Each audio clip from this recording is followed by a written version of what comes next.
Senior সহকারী প্রকৌশলী হিসেবে আমি কর্মরত ছিলাম টাঙ্গাইলে, এখন সদ্য প্রমোশন পেয়েছি।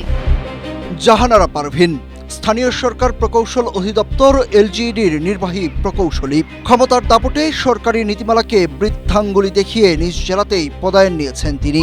সরকারি নীতিমালা বলছে নিজ জেলা কিংবা স্বামী স্ত্রীর নিজ জেলায় কোনো কর্মকর্তাকে পদায়ন করা যাবে না, কিন্তু মন্ত্রীর সুপারিশে মাত্র 2 সপ্তাহের মধ্যেই টাঙ্গাইলে নির্বাহী প্রকৌশলী হিসাবে পদায়ন করা হয়েছে জাহানারা পারভীনকে।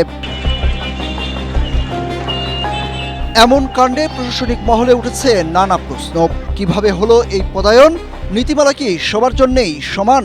সরকারি নথি ও জাতীয় পরিচয়পত্রের তথ্য অনুযায়ী টাঙ্গাইল জেলার মধুপুর উপজেলায় জাহানারা ও তার স্বামী শামসুল বাড়ির স্থায়ী বাসস্থান।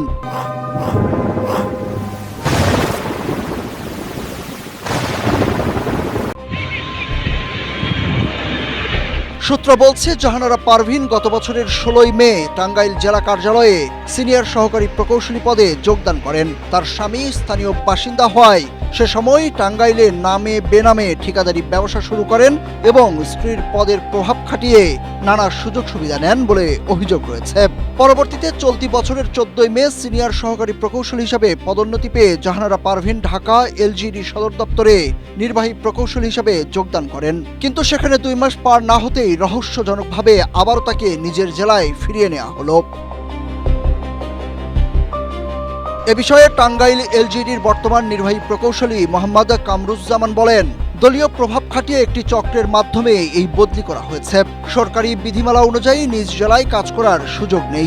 সংশ্লিষ্ট কর্তৃপক্ষের সরকারি নীতিমালা মেনে চলা জরুরি। এই পদে নিরপেক্ষ অন্য কাউকে দায়িত্ব দিলে সরকারি নীতিমালার মর্যাদা বজায় থাকবে।